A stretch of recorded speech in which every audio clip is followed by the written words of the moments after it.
on est sur quelque chose de disruptif parce que déjà, on affiche de façon claire et assumée que on va faire du commerce des données personnelles.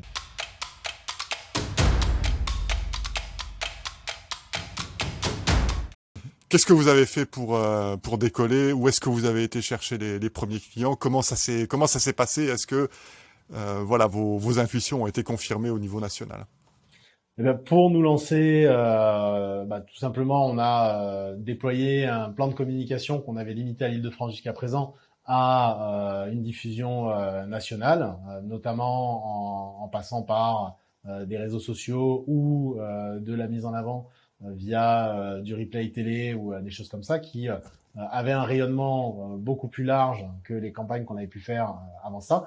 Et puis, pour les premiers clients, eh bien, on a tout simplement capitalisé sur notre réseau professionnel, notre réseau qu'on avait construit au cours des années d'expérience qu'on a pu avoir, notamment dans le secteur de l'enseignement supérieur. On connaissait le besoin qu'il pouvait y avoir. On savait qu'on pouvait y répondre, puisque moi-même, j'avais été client de ce genre de solution, en tout cas de solutions de captation de données pendant toutes les années de pratique que j'ai pu avoir dans ce domaine. Et donc, à partir de là, on a travaillé sur cette base de notre réseau et on a développé notre clientèle de cette manière-là. On a été chercher tous ceux qu'on avait pu rencontrer au cours des X années et certains à qui on avait présenté aussi le produit au moment de sa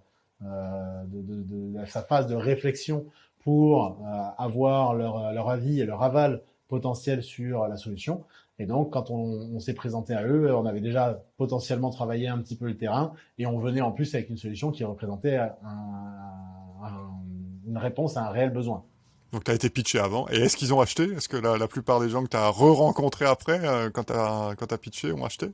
La plupart. Il y en a certains qui n'ont pas osé, voulu y aller parce que le concept reste disruptif et ils attendaient de savoir ce que ça donnait et que ce soit testé par d'autres. Mais la plupart de ceux qu'on avait vus et qui étaient emballés en amont nous ont suivis au moment du lancement. Alors, qu'est-ce que ça a de disruptif?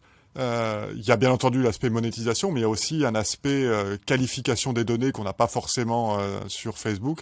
Sur Facebook, je rappelle que j'ai 94 ans, donc comme vous le voyez, c'est pas tout à fait ça, enfin j'espère.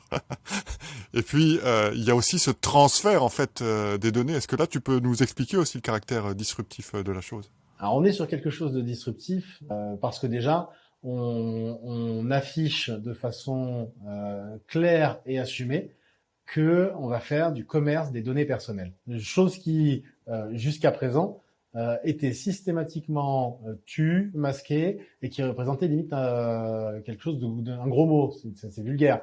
On ne parle pas de données personnelles, jamais, en aucun cas. Nous, on a décidé d'assumer les choses plutôt que de faire les choses de façon masquée. On a proposé un système disruptif.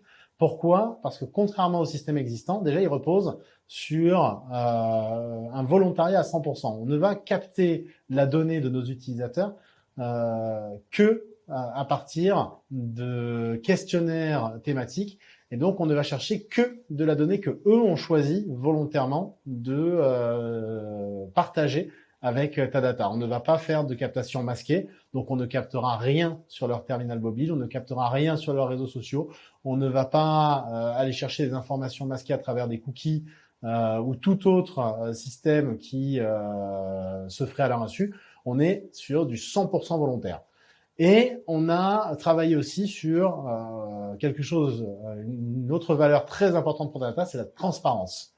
On travaille à 100% dans la transparence, c'est-à-dire que du moment où un annonceur va intégrer le panel des partenaires de ta data, eh bien, on va en informer les utilisateurs. Du moment où ils vont remplir un questionnaire, on les informe en amont de quel type d'annonceurs sont susceptibles d'être intéressés par ces données. Et du moment où un annonceur va acquérir, va recevoir ces données, eh bien, on va le prévenir et donc il va avoir une information de l'identité de cet annonceur et donc un suivi, une traçabilité de où va sa donnée, de qui l'a obtenue, et la possibilité de revenir dessus à n'importe quel moment et quoi qu'il arrive. Et je reviens sur quelque chose que tu as dit tout à l'heure en introduction où tu parlais de transfert de propriété de la donnée. Il n'y a pas de transfert de propriété de la donnée. Ça fait partie aussi d'un des secrets de ta data.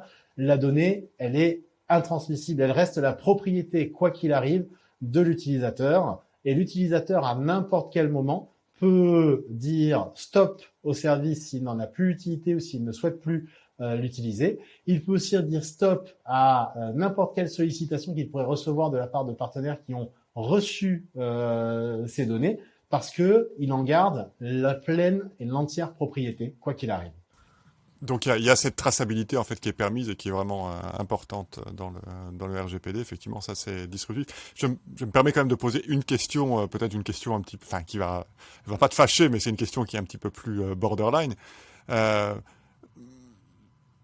Est-ce que tu penses que le système, le concept est scalable? Donc c'est-à-dire que est-ce qu'on va à terme trouver assez de personnes qui sont assez informés sur le sujet et qui vont vouloir adhérer au système? Ou est-ce que le business model qui sera toujours le plus répandu, ça sera celui du je te vole ton consentement, parce que c'est vraiment, vraiment ça la plupart du temps, et par conséquence, je te pique tes données. Alors, je pense pas que le système est scalable. Je pense que ce système-là, c'est l'avenir. Et c'est ce qu'on voit d'ailleurs dans les débats qui s'orientent dans cette direction, que ce soit en Europe ou en Amérique du Nord, ou d'ailleurs en Amérique du Nord, ils ont déjà franchi un cap par rapport à ça en Californie, où le peuple a pris par référendum la décision d'imposer au niveau de l'utilisation de leurs données personnelles, eh bien, soit une juste rémunération, soit la possibilité d'en interdire intégralement l'utilisation, la captation et l'exploitation. Donc, pour moi, on est sur un concept qui représente, quoi qu'il arrive, l'avenir de cette économie. À un moment ou à un autre, le législateur prendra ses responsabilités, le régulateur sera doté des moyens suffisants pour faire en sorte qu'une donnée personnelle ne puisse plus être exploitée sans contrepartie réelle.